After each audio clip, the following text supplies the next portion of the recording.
હા તો મિત્રો, આજે તો કિશન ઠરકી લઈને આવી ગયો છે એનો લાલ ઘોડો અમારા ખેતરમાં ચમકે કાઢવાની છે અમારે મગફળી. ફટોફટ મગફળી કાઢવાનું ચાલુ કરો હડો. મસાલો તો ખાવા જોઈએ યાર, ઉઠ્યો તાનો કઈ ખાધો નથી. તો કિશન છોટકે મસાલાનો કોટો સડાઈ દીધો, મને બેહાડી દીધો ડીગર ચેડી ટોપલિંગ સેટ કરવા. साला ये दुख का खत्म नहीं होता बे। તો ફાઇનલી 2.5 કલાકની મહેનત બાદ આટલી મગફળી કાઢી નાખીને આટલી બાચી રાશી છે હવે. તો કિશન છોટકોને બે જણા ટાબરીએ ગીતો ઓબળતા મગફળી કાઢતા હતા ને આપણો દાડો સડી ગયો તો મગફળીની મોરસમ વેણવામાં. મગફળી કાઢવાનો પ્રોગ્રામ પતી ગયો ને બફોર ચીરના કરી નાખ્યા આટલા પાથરા. પછી દૂધ લઈને હોજે ખસકાયા ગરહમાં. The next day. તો બીજા દિવસે હવારના આધારામાં પહોંચી જાય આપણે માલસંગની દુકાને.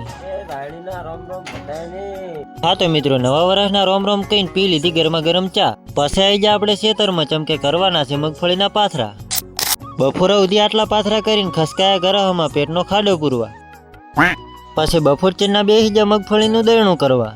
દયણું કરતા પડી ગયું હોત ને ખસકાયા ગરહમાં.